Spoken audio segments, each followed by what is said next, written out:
자, 신명기 8장 11절부터 보시죠. 11절부터 오늘 20절까지 함께 보겠습니다. 내가 오늘날 내게 명하는 여호와의 명령과 법도와 규례를 지키지 아니하고 내 하나님 여호와를 잊어버리게 되지 않도록 삼갈지어다. 내가 먹어서 배 불리고 아름다운 집을 짓고 거하게 되며 또 내 우양이 번성하며 내 은금이 증식되며 내 소유가 다 풍부하게 될 때에 두렵건대 내 마음이 교만하여 내 하나님을 잊어버릴까 하노라. 여호와는 너를 애굽 땅 종되었던 집에서 이끌어내시고 너를 인도하여 그 광대하고 위험한 광야 곧 불뱀과 정갈이 있고 물이 없는 간조한 땅을 지나게 하셨으며 또 너를 위하여 물을 굳은 반석에서 내셨으며 내 열조도 알지 못하던 만나를 광야에서 내게 먹이셨나니 이는 다 너를 낮추시며 너를 시험하사 마침내 내게 복을 주려 하심이었느니라. 또 두렵건대 내가 마음에 이르기를 내 능과 내 손의 힘으로 내가 이 재물을 얻었다 할까 하노라. 내 하나님 여호와를 기억하라. 그가 내게 재물 얻을 능을 주셨음이라. 이같이 하심은 내 열조에게 맹세하신 언약을 오늘과 같이 이루려 하심이니라. 내가 만일 내 하나님 여호와를 잊어버리고 다른 신들을 좇아 그들을 섬기며 그들에게 절하면 내가 너희에게 증거하노니 너희가 정령이 멸망할 것이라. 여호와께서 너희의 앞에서 멸망시킨 민족들같이 너희도 멸망하리니 이는 너희가 너희 하나님 여호와의 소리를 청종치 아니함이니라. 신자들에게 있어서 가장 조심해야 할 것, 우리가 계속 조심해야 될 것들이 많이 있지만 오늘 이 말씀의 근거에서 우리가 보자면 하나님을 잃어버리는 것입니다. 이거 우리가 가장 조심해야 합니다. 불신자들은 하나님 자체가 없죠. 그죠? 그러니까 하나님이 안 계시다는 얘기가 아니라 불신자들은 하나님 없는 자처럼 사는 게 이 불신자들입니다. 그렇죠? 그러니까 하나님이 없으신 분이 아니죠. 하나님은 살아계시고 어디에나 역사하시는 하나님이신데 이 불신자들은 그런 하나님이 없는 것처럼 하나님과 전혀 상관이 없이 살아가는 자들을 우리가 불신자라 이렇게 생각할 수 있습니다. 그런데 하나님을 잊어버리는 이 문제는 그래서 어떻게 보면 우리에게 있어서 중대한 문제가 되는 겁니다. 우리에게 있어서.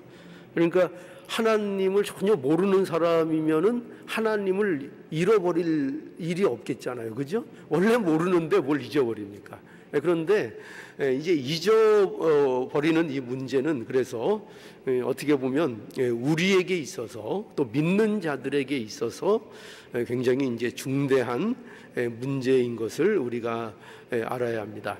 우리가 하나님의 백성인데 하나님을 잊고 살 수가 있다는 겁니다. 이거를 조심해야 되는 거예요. 그렇죠? 하나님의 백성인데 하나님의 백성이고 천국 백성이고 그리스도인인데 하나님을 잊고 하나님 없는 자처럼 살 수 있다 이거죠.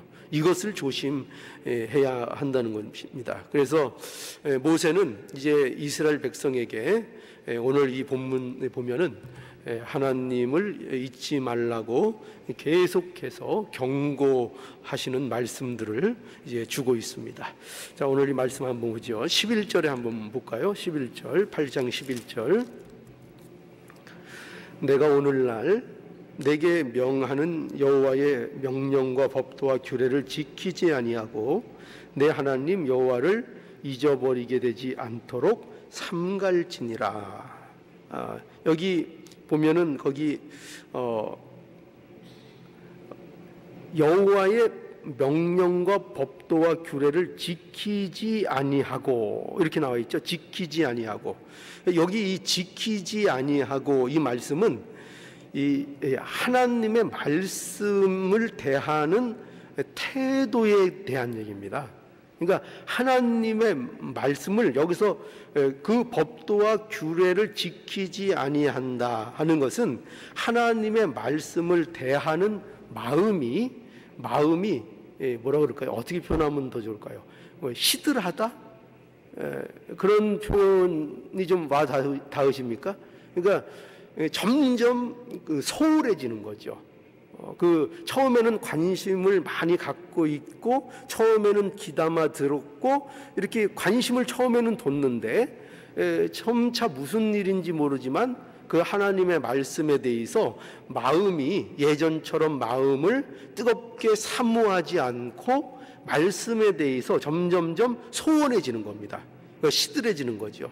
이런 그 표현으로 여기 여호와의 명령과 법도와 규례를 지키지 아니하고 할 때에 이런 지키지 아니하고가 이런 그 의미를 가지고 있습니다.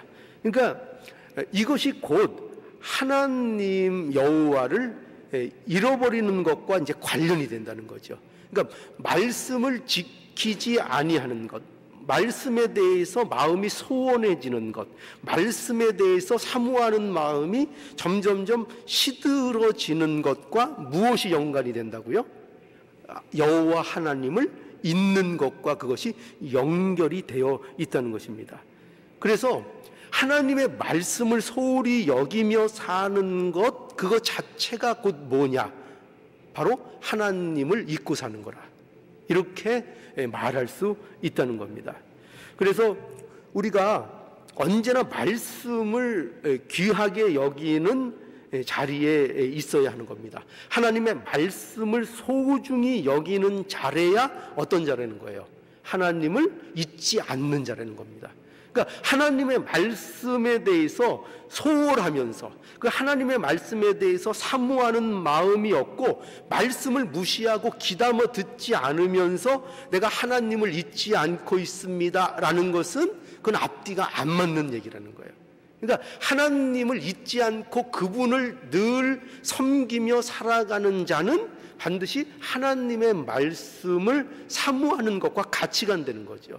그래서 말씀을 잃어버리는 것, 그것이 곧 하나님을 잃어버리는 것, 말씀을 소홀히 하는 것, 하나님을 잊어버리는 것.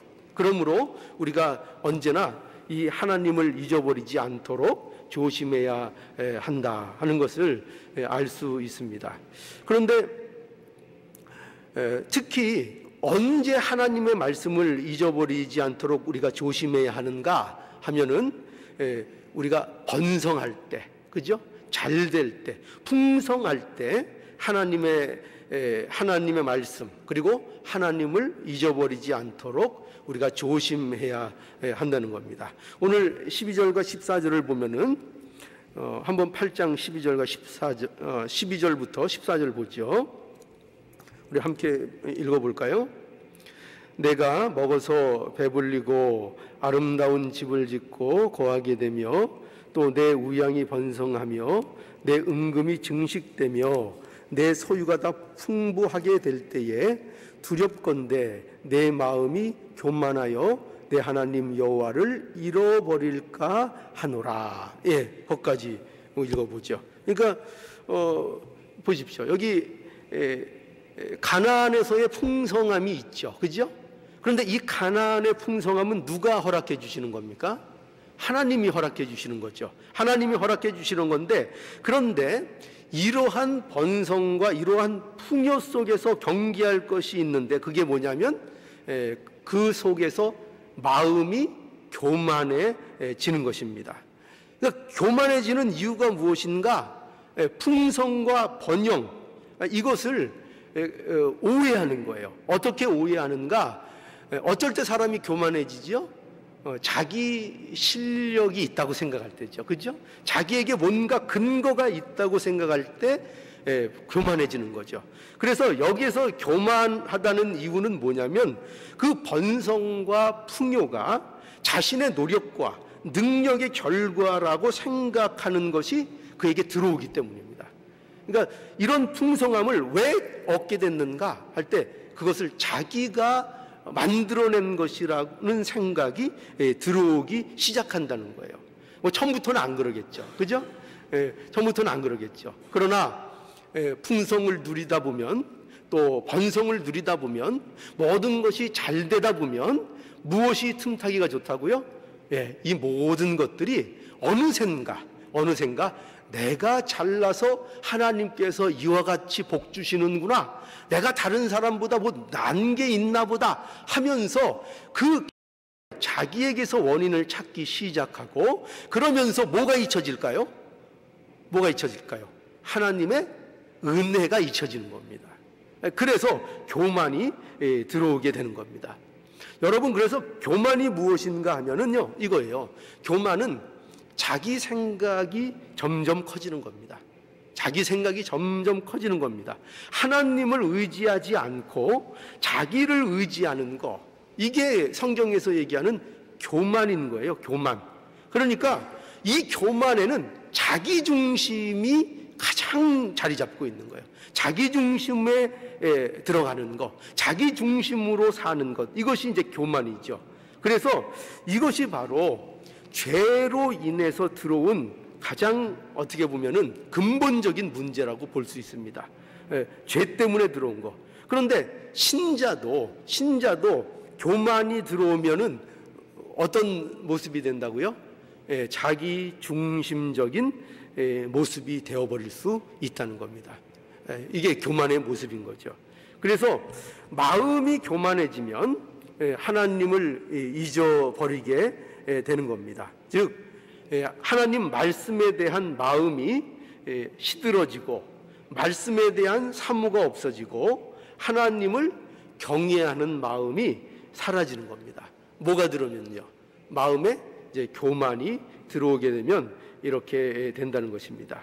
그래서 이 교만이 생기는 이유가 근본적으로 들어가면은 하나님의 은혜를 잃어버렸기 때문에 이 교만이라는 것이 생기는 것입니다. 그래서 우리가 잘된 것 있으면 이거 자기 노력의 결과라 이렇게 생각하기 때문에 교만이 들어오게 되는데, 우리가 이것을 언제나 경계해야 한다 하는 것을 이 말씀을 통해서 우리가 알 수 있습니다. 그래서 여기 14절과 16절을 또 계속 보면은 그래서 이렇게 말씀합니다. 14절에 10부터 16절 한번 다시 보죠. 14절부터 14절부터 한번 보죠. 두렵건대 내 마음이 교만하여 내 하나님 여호와를 잃어버릴까 하노라. 여호와는 너를 애굽 땅 종되었던 집에서 이끌어내시고 너를 인도하여 그 광대하고 위험한 광야 곧 불뱀과 정갈이 있고 물이 없는 간조한 땅을 지나게 하셨으며, 또 너를 위하여 물을 굳은 반석에서 내셨으며 내 열조도 알지 못하던 만나를 광야에서 내게 먹이셨나니 이는 다 너를 낮추시며 너를 시험하사 마침내 내게 복을 주려 하심이었느니라. 모세가 여기 보면 무엇을 이스라엘 백성들에게 다시 말해주고 있는가 하면 하나님이 이스라엘을 위해서 하신 일이 무엇인가 하는 것을 여기 이제 나열하고 있죠. 어떤 일을 하셨다고 나열하고 있습니까? 하나님이 이스라엘을 애굽 땅에서 이끌어내셨다는 거죠. 그죠? 애굽 땅 종되었던 집에서 하나님이 이스라엘 백성들을 이끌어내셨다, 이렇게 말씀해주고 있고, 또 하나님이 너희를 그 광대하고 위험한 광야, 곧 불뱀과 정갈이 있고 물이 없는 간조한 땅, 그 위험한 땅을 하나님이 거기에서부터 인도해 주시고 보호해 주셨다, 이렇게 이제 말해주고 있고, 그 다음에 또 하나님이 광야에서 너희를 위해서 반석에서 물을 내어 주셨다 하는 사실을 또 말해주고 있고, 그 다음에는 하나님이 광야에서 또 뭘 주셨다고요? 만나를 주어 먹이셨다, 이렇게 또 강조하고 있는 것을 이제 보게 되죠. 그러니까 왜 이렇게 하셨는가 할 때 이제 이게 중요한데, 거기 보면은 왜 이렇게 하셨다고요? 이는 이렇게 돼 있죠. 이는 다 너를 낮추시며 너를 시험하사 마침내 내게 복을 주려 하심이었느니라. 이제 이게 이유라는 거죠. 그러니까 이 말씀을 우리가 이렇게 이해하면 더 쉽습니다. 뭐냐면, 왜 하나님께서 이렇게 하셨는가 할 때 너희를 겸손케 하기 위해서다, 이렇게 볼 수 있습니다. 그러니까 너희를 낮추신다 할 때 이 낮추신다는 의미가 이 의미로도 통하는 거예요. 뭐냐면 너희를 겸손케 하시려고 이 모든 광야의 일을 겪게 하셨으며, 그리고 그 광야의 일을 통해서 하나님의 역사를 보여주셨다. 그 모든 것을 통해서, 그 인도를 통해서 너희를 겸손케 하기 위하여, 그리고 너를 시험하사, 이거는 또 이렇게 말씀할 수 있죠. 너희를 연단하셨다는 거죠. 그죠? 시험을 통해서 연단하셔서 마침내 뭘 하신다고요? 겸손케 만드시고 연단시키셔서 마침내 네게 복을 주려는 것이 목적이었다. 이제 이렇게 그것을 설명하고 있는 것을 보게 되죠. 그러니까 우리가 여기서 알 수 있는 게 뭐냐면은, 광야에서 모든 일들이, 광야에서 이스라엘 백성들이 겪은 그 모든 일들을 통해서 하나님께서 이스라엘을 어떻게 만드신다는 겁니까? 겸손케 하시며 연단하시며, 그래서 하나님께서 복을 주신다는 것이 이 중요한 내용이라는 거죠.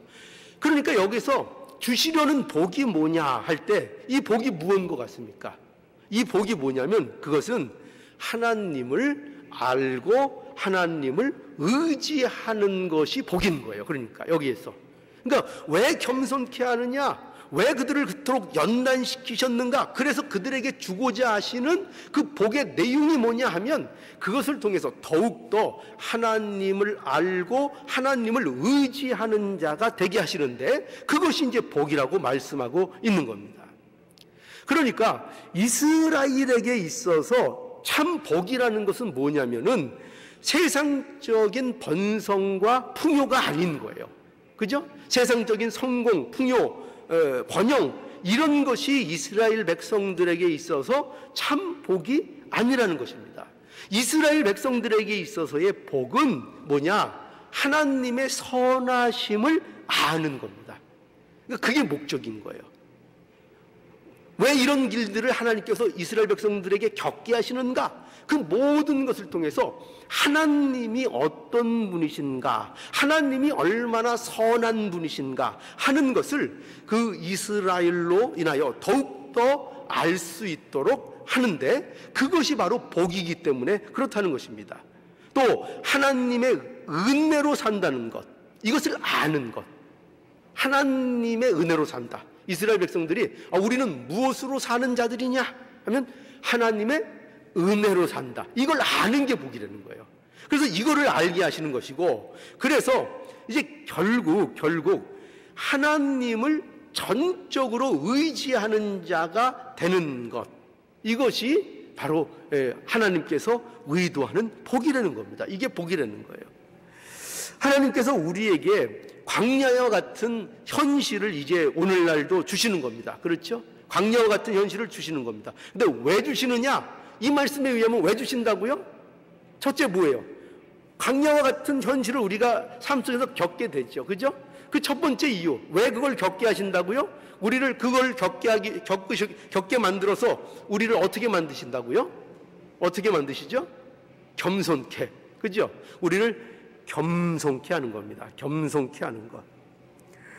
그래서 겸손케 하셔서, 겸손케 우리를 만드셔서 하나님을 더욱 깊이 알게 만드는 것. 그래서 하나님을 전심으로 의지하는 자가 되게 하는 것. 이것을 우리에게 말씀하고 있는 것입니다.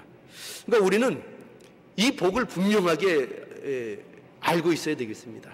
그러니까 예수를 믿으면서도 세상적인 번영, 세상적인 풍요, 세상 사람들도 똑같이 가지고 있는 그런 어떤 세상적인 가치를 우리의 복으로 목표로 해서 살아가는 자들이 아니라 우리에게 있어서 진정한 복은 하나님을 아는 것이라는 것.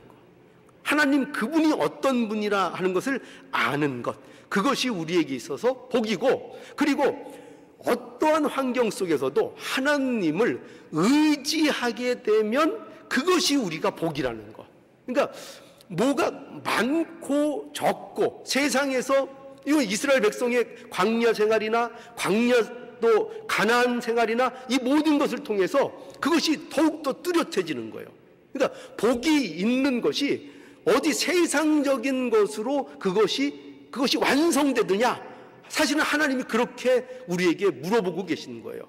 그러니까 가나안 땅에서는 그렇게 모든 것을 주시잖아요. 그죠? 그런데 그 모든 것 안에서도 모든 세상적인 것이 부족함이 없이 풍족할 때에도 결국 하나님을 잊어버리면 어떻게 된다는 거예요? 그러면 망한다는 거죠. 그러니까 복의 근본은 뭐냐? 뭐를 갖고 있고 안 갖고 있고 다 겪어본 거 아니에요? 광야에서 겪어봤고 가나안에서도 겪어보고 할 때에 우리에게 있어서 진정한 복은 뭐가 없도 복이 되는 것도 아니고 뭐가 있는 것도 복이 되는 것도 아니고 오로지 있든지 없든지 뭐가 복이라는 거죠? 하나님을 알게 되는 것. 없으면 없는 것으로 하나님을 알게 되고 있으면 있는 것으로 하나님을 알게 되고 하나님의 선하심과 그래서 그 하나님을 더욱더 내가 의지하는 자가 되면은 있는 상황이든지 없는 상황이든지 하나님을 의지하게 되면 그것이 복이다. 그것을 우리에게 말씀하고 있는 겁니다. 우리 이걸 기억해야 돼요. 뭐가 복이라고요? 하나님 의지하는 거. 그죠? 하나님 의지하는 것. 자, 이제 17절과 18절을 또 한번 볼까요? 네, 또 두렵건대 내가 마음에 이르기를 내 능과 내 손의 힘으로 내가 이 재물을 얻었다 할까 하노라. 내 하나님 여호와를 기억하라. 그가 내게 재물 얻을 능을 주셨습니다. 이같이 하심은 내 열조에게 맹세하신 언약을 오늘과 같이 이루려 하심이니라. 그러니까 하나님의 은혜를 잊은 자는 하나님이 주신 풍요가 어떻게 되는가 하면은 자기 자랑거리가 된다는 거예요. 자기 자랑거리. 그죠? 하나님께서 은혜로 주신 것들을 자기의 노력과 능력의 결과라고 생각하는 교만한 자. 그렇죠? 교만한 자는 모든 것을 결국은 어떻게 가져가는가 하면은 자기 자랑거리로 삼는다는 거죠. 그 마음에 내 능력, 내 손의 힘으로 되었다.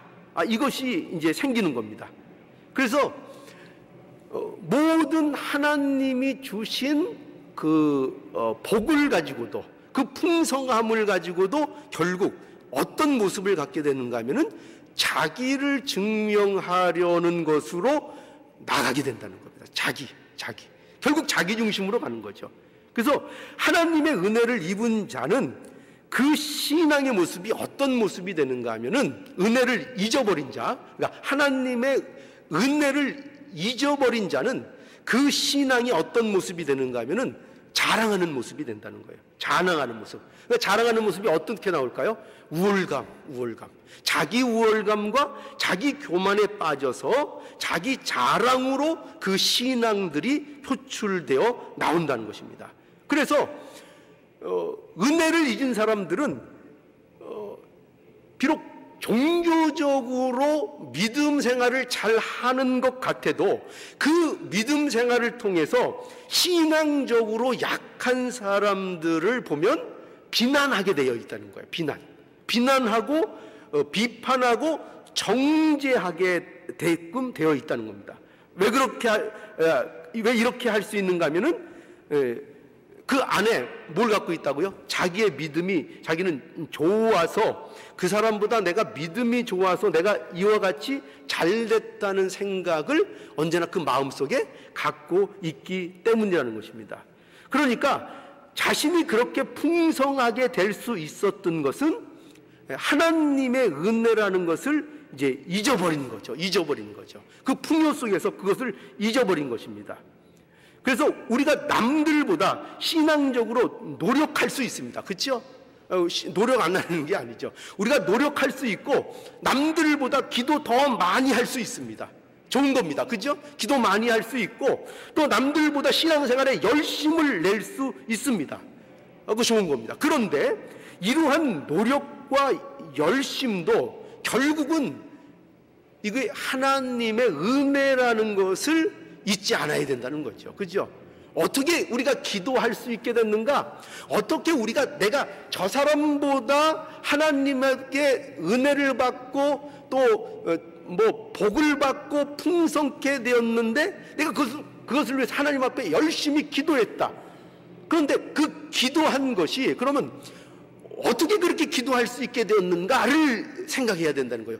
단지 나는 이렇게 기도해서 너는 이렇게 기도 안 하고 나는 이렇게 기도해서 나는 이렇게 하나님이 주시는 복을 받았다. 그런데 너는 왜 기도 안 해서 이렇게 내가 받는 복을 너는 못 받냐? 이렇게 얘기하지만 속에는 뒤에는 어떤 말들이 생략되어 있죠?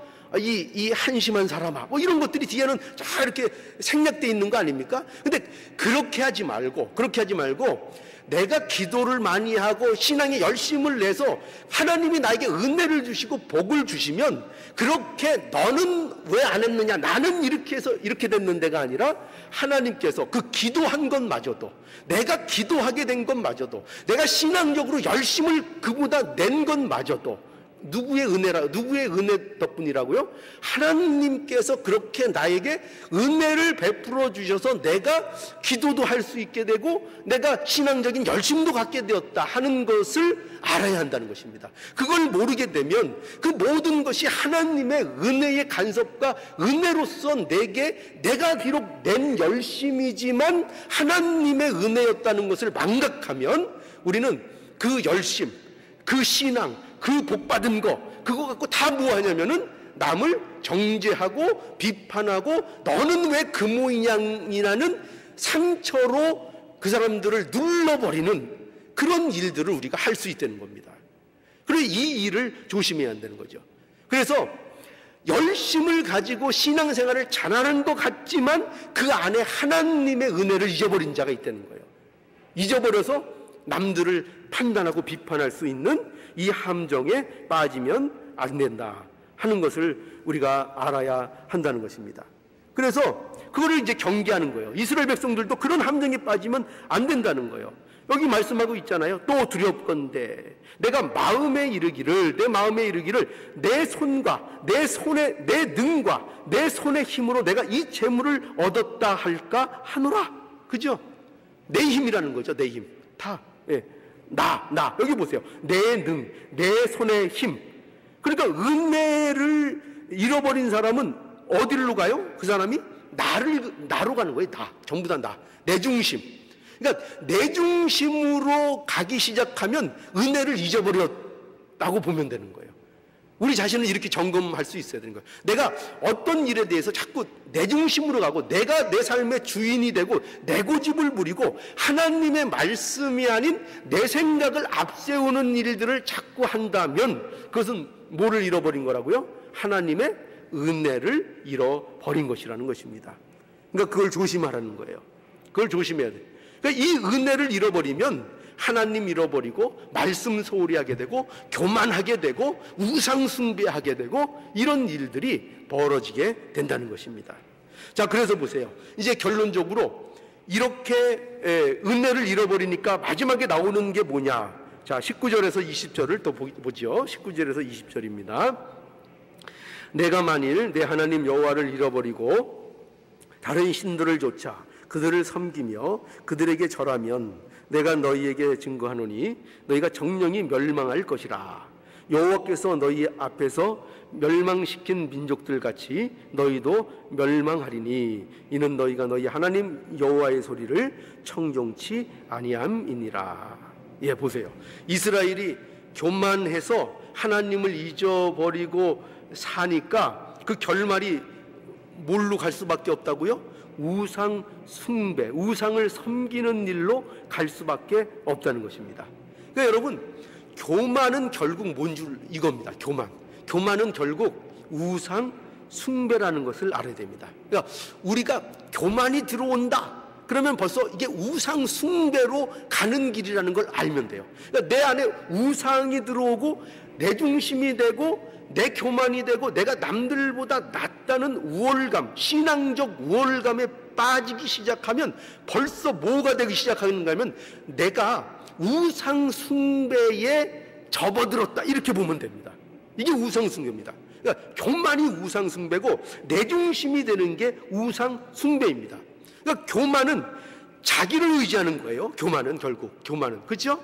자기를 의지하는 거고 하나님 중심에서 자기 중심으로 나가는 게 이게 교만이라고요. 교만. 그런데 이 교만이 우상 숭배. 그래서 보세요. 우상 숭배의 본질이 뭐냐?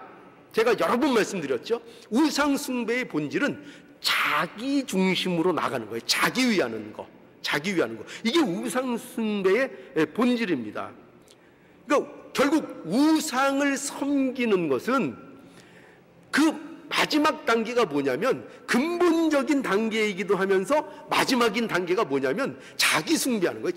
자기를 위하는 거. 그러니까 우상을 왜 섬길까요? 우상을 왜 만들까요? 자기를 위해서잖아요. 자기를 위해서. 그죠? 자신을 위해서 신이라는 존재를 종으로 만드는 거예요. 사실은 우상은 사람들이 섬긴다고 하지만 신이라는 존재를 자기의 종으로 삼는 행위가 우상 숭배인 거예요. 가서 빌죠. 우상 앞에 빌지만 그 우상은 뭐냐면 내 소원을 성취하게끔 내가 바라고 나를 만족시키기 위해서 만들어낸 존재라고요. 그러니까 빌고는 있지만 내 종인 거예요. 그 우상이라는 것은. 그래서 그 우상에게 비는데 누구를 위해서 결국 비는 거예요? 자기를 위해서 비는 거잖아요. 그러니까 그 우상의 끝은 어디예요? 시작도 자기를 위해서 하는 게 우상 숭배지만 결국 그래서 그 모든 종교적인 행위를 통해서 자기를 위하는 거기 때문에 자기가 우상 숭배라고요. 그래서 이 우상 숭배에 결국은 다 빠지게 되는 것입니다. 결국 하나님의 은혜를 모르고 사는 사람, 하나님의 은혜를 잊은 사람은 우상 숭배의 삶을 살게 되는 것입니다. 이것을 우리에게 경고하고 있는 것입니다. 그러니 오늘 이 말씀을 우리가 통해서 이 교만이 얼마나 이것이 하나님의 은혜를 누리기에 이것이 그 걸림돌이 되고 힘든 문제인가를 우리가 잘 생각해서 이 교만하지 않으려면 또 어떻게 해야 돼요? 하나님의 은혜만을 의지해야 되는 겁니다. 그죠? 그래서 뭐가 복이 되는 거예요? 하나님의 은혜를 잊어버리지 않고 말씀을 늘 사모하고 하나님을 더욱더 의지하는 자가 되는 것, 이것이 그래서 우리에게 있어서 가장 큰 복인 것을 알아야 한다는 것입니다. 그러니 이 말씀 따라서 우리 모두가 하나님 은혜 잊지 말고 말씀 사모하고 하나님을 더욱 의지하는 자가 되어서 하나님 안에서의 복을 풍성하게 누리는 저와 여러분들의 모습이 될 수 있기를 바랍니다.